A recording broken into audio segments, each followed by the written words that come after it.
Welcome everyone to Firstpost America. I'm Eric Ham and we're live in the nation's capital of Washington, D.C. And over the next few minutes, we'll take you from the U.S. and around the world, covering all the top stories of the day. But before that, here's a look at the latest global headlines. The Indian rupee plunges to a record low against the U.S. dollar, driven by foreign fund outflows and uncertainty over the India-U.S. trade deal. China says it's working to streamline rare earth export licenses, a key outcome of the meeting between President Donald Trump and Chinese President Xi Jinping last month. Iraq designates Lebanon's Hezbollah and Yemen's Houthis as terrorist groups and orders the freezing of financial assets, a move which is welcomed by Washington. A United Nations Security Council delegation arrives in Syria, marking the first visit of its kind just days before the anniversary of the ouster of longtime ruler Bashar al-Assad.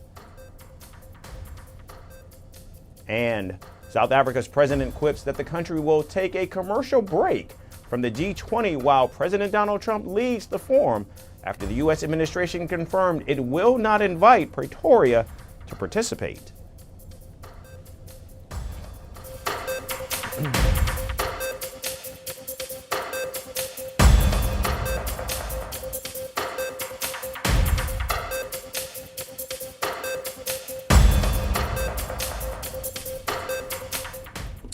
We begin with the war in Ukraine, as the White House is now confirming that U.S. Special Envoy Steve Witkoff will meet the head of Ukraine's National Security Council in Miami later today. Now, it's a follow-up to his meeting with Russian President Vladimir Putin, which took place over 5 hours in Moscow on Tuesday. This meeting comes just as the Ukrainian delegation prepares to sit with American negotiators, and the message from Kyiv remains unchanged. The country's foreign minister recently said that Russia must end the bloodshed, accusing Putin of wasting the world's time. He also said the U.S. delegation had contacted Ukraine after the failed talks in Moscow. There was contact between the head of the Ukrainian delegation and Mr. Witkoff. Since this was a telephone contact, for security reasons, it is difficult to imagine that the details of this meeting were discussed. This is a sensitive process. І запросили українську делегацію для продовження. Still, President Volodymyr Zelensky feels there is real opportunity to end the war. Everything is developing quite effectively right now. At the meetings in Geneva and in Florida, Ukraine was heard and listened to. And this is important. We expect it will continue this way. Only by taking Ukraine's interests into account is a dignified peace possible. And speaking from the Oval Office on Wednesday, President Donald Trump offered a cautiously optimistic assessment. He would like to end the war. That was their impression. Now, whether or not, that was their impression. Their impression was that he would like to see the war ended. I think he'd like to get back to dealing a more normal life. I think he'd like to be trading with the United States of America, frankly, instead of, losing thousands of soldiers a week. But their impression was very strongly that he'd like to make a deal. And from the Kremlin, officials said President Putin accepted some U.S. proposals and was prepared to keep working towards a compromise, but also insisted that no breakthrough had in fact been reached. Russian officials say the negotiation is stuck on one central issue: the fate of 4 Ukrainian regions currently occupied by Russian forces. Without clarity on territory, they say there can be no resolution. And another sticking point centers on Ukraine's future security. The direct exchange of opinions took place yesterday for the first time. Yesterday, something was accepted, something was rejected as unacceptable. It is a normal working process in the search of compromise. Now, Kyiv and its European partners believe that even with a peace deal, Russia could still attack Ukraine once again. And the response is NATO membership for Ukraine, clearly a red line for both Moscow and the White House as well. Russia now controls more than 19% of Ukraine's land, and the Kremlin says Putin is willing to meet American envoys as many times as needed. Ironically, as dialogue with Washington grows more agreeable, the divide between Moscow and Europe is further deepening. Putin has accused European states of sabotaging diplomacy and blocking any path towards peace. He even declared this week that while he doesn't want conflict with Europe, he is in fact ready for war. We are not planning to fight Europe. I have said this 100 times. But if Europe suddenly decides to wage war against us and starts it, we are ready right now. There can be no doubt about that. The question is, if Europe starts a war with us, I believe that very quickly this is not Ukraine. With Ukraine, we act in a surgical, careful way, you understand, right? It is not war in the full modern sense of the word. If Europe chooses to start a war, the situation can very quickly reach a point where there will be no one left for us to negotiate with. Это не война в прямом современном смысле этого слова. Если Европа вдруг захочет. For now, all eyes turn to Miami, and the upcoming meeting could determine whether this war moves closer to peace or slips further into stalemate. The Caribbean is currently looking more and more like a staging ground, with the USS Gerald Ford American warship and thousands of American troops circling Venezuela's coast. Washington calls it a narcotics mission, but the scale hints at something far bigger and more deadlier. We break down exactly how Venezuela stacks up against U.S. military power, a comparison so uneven it reads like two completely different worlds. On paper, Caracas certainly has the numbers, but in reality, years of economic collapse have drained its strength. Our next report has all the details. Tensions between the US and Venezuela are rising, and the waters around Venezuela are beginning to look like a chessboard, one where almost every major piece belongs to the United States. For months, the US military has been striking similar-looking vessels in the Caribbean Sea and the Pacific Ocean. Washington calls it Operation Southern Spear. President Trump's mission sounds simple: crush narcotics trafficking. But the build-up suggests something far more dangerous. The arrival of the USS Gerald R. Ford, the largest aircraft carrier ever built, near Latin America, has electrified the region. And President Donald Trump has already been briefed on military options. Right now, there are nearly 15,000 American troops in the region, Marines on ships, thousands more at bases in Puerto Rico, 6 surface warships, 3 amphibious ships, 1 submarine, and that massive aircraft carrier, the crown jewel of American naval power. Across the water sits Venezuela, a country with pride, history, and a military built around old Soviet-era hardware. In the 2025 Global Firepower Index, Venezuela ranks 51st out of 145 countries. Decent, but nowhere close to the machine it would face, which sits right at the top. Venezuela has about 109,000 active duty troops, another 8,000 in reserve, over 220,000 in the National Guard. On paper, a sizable force. Its air force alone has 11,500 members and boasts Russian jets that stand out in the Caribbean. But the US?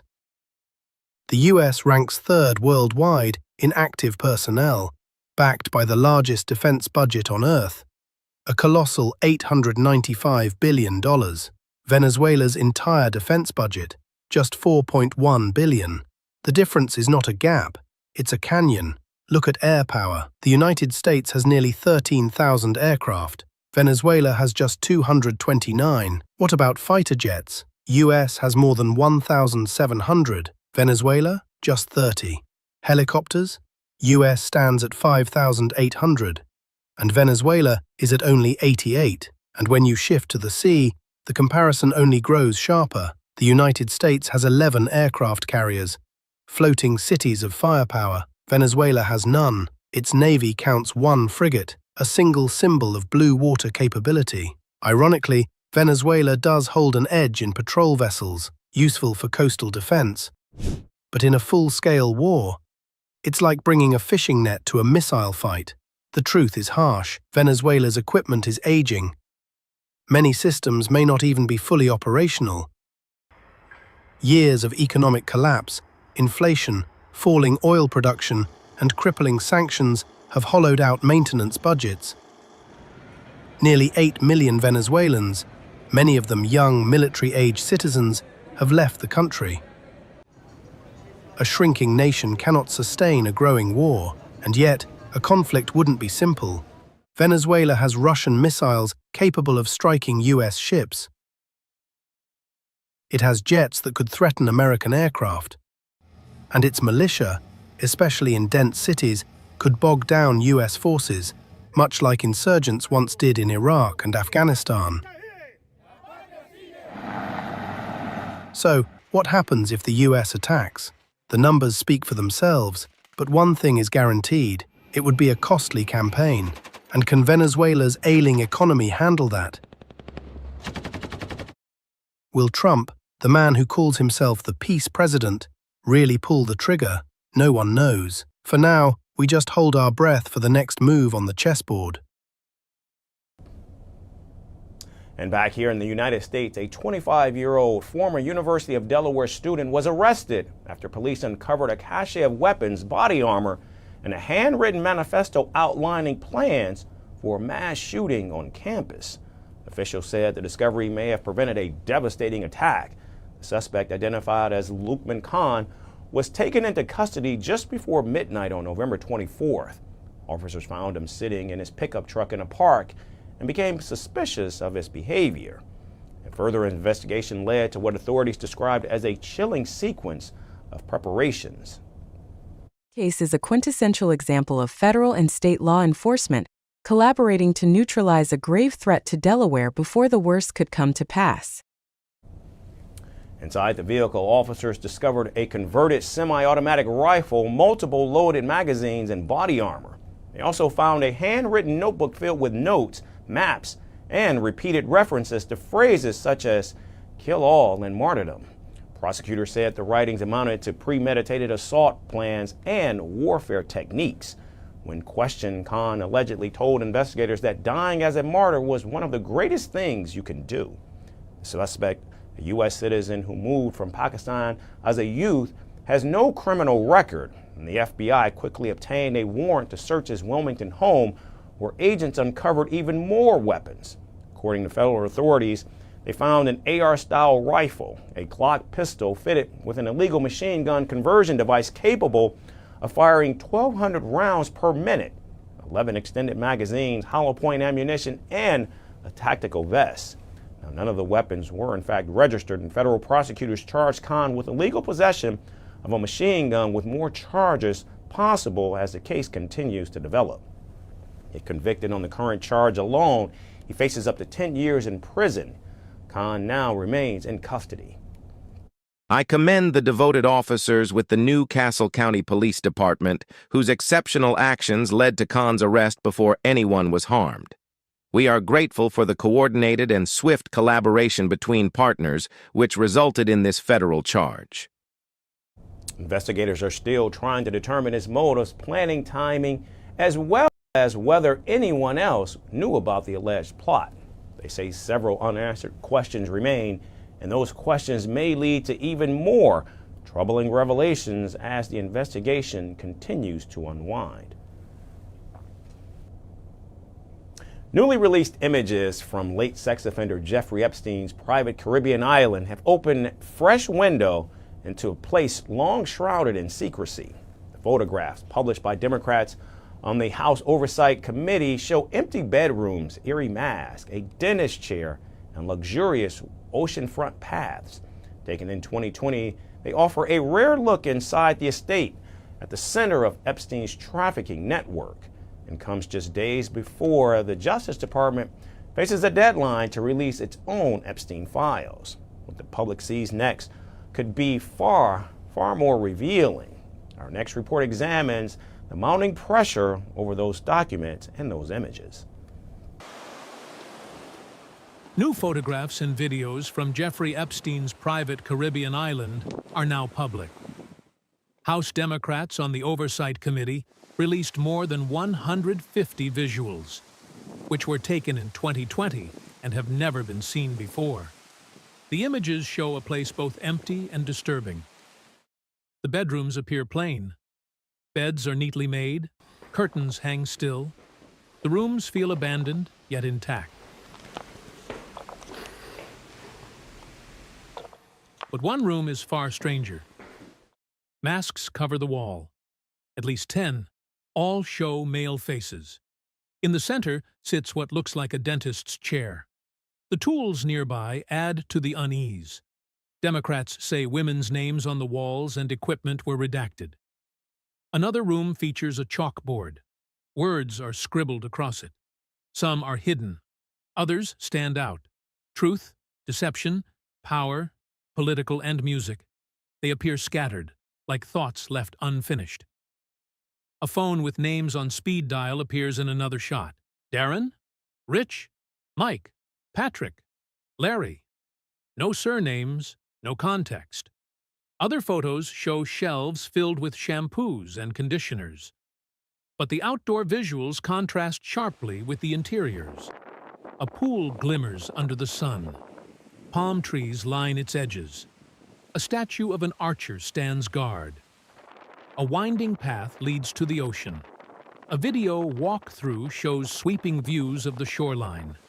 The estate looks like a luxury retreat, and not a crime scene. These new images are a disturbing look into the world of Jeffrey Epstein and his island.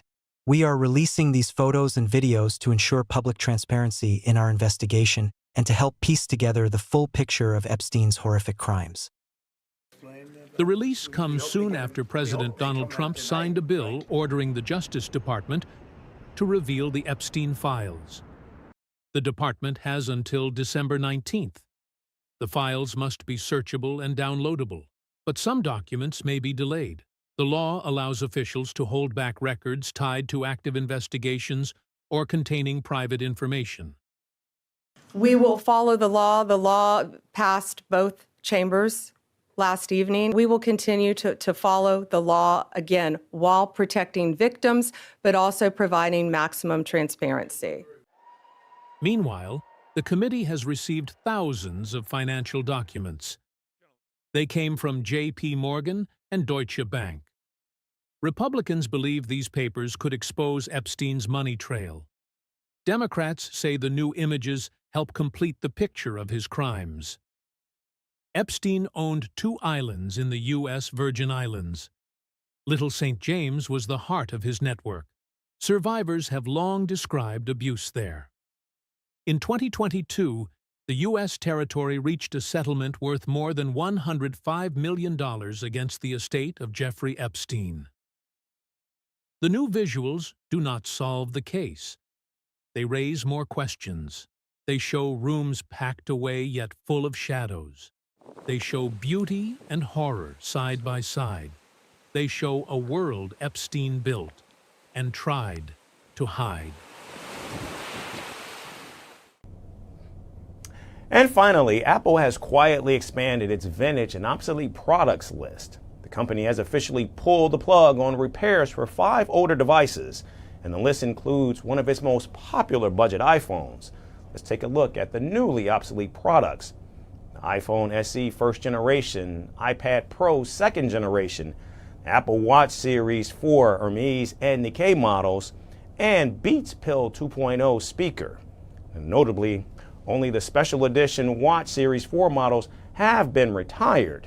The standard Series 4 is still safe, at least for now, and Apple's ecosystem obsolete isn't just a label, it's a full stop. The company stops providing hardware service altogether, and authorized repair providers can no longer order parts. Products typically reach this stage 7 years after Apple stops selling them. And the first-gen iPhone SE, discontinued in 2018, hasn't received updates beyond the iOS 15. With repairs now cut off, remaining users may soon find themselves shopping for a replacement. The iPad Pro second gen, launched in 2017, also joins the list. The Apple Watch Series 4 was a landmark device that introduced ECG readings in 2018. And the original iPhone SE, launched in 2016 at a modest $399 US, was Apple's first real budget-friendly option. It offered the advantages of an iPhone 6 in the body of an iPhone 5. It was compact, fast, durable, and for many, it remains one of Apple's most beloved designs. Nearly a decade later, the SE line has faded, reappearing only briefly before Apple shifted to the newer iPhone 6e series in 2025. Reaction online has in fact been swift.